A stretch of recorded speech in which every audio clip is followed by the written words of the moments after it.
Ерасыл, түйенің жартысындай болып апсың. Сен, бауырым, ненормалына толып апсың. Аянаның батясындай болып тұрсың, бірақ құттықтаймын, өзің батя болып жатсың.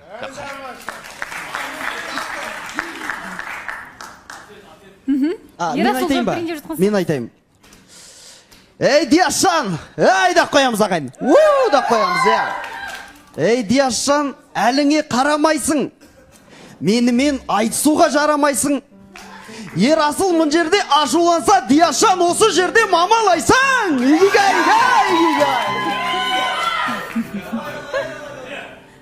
Тың-тың-тың-тың-тың-тың-тың. Ей, да қой!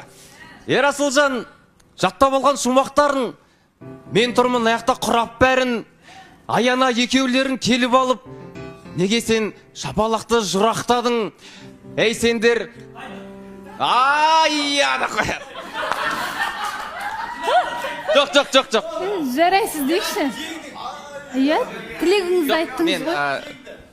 Мен айта салайын, бенді точкасын қоя салайын ба? Әрине.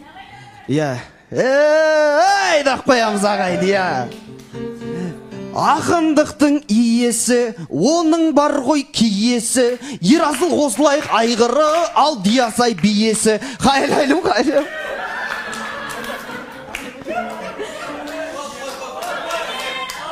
Тоқтатайық, әлде қалай?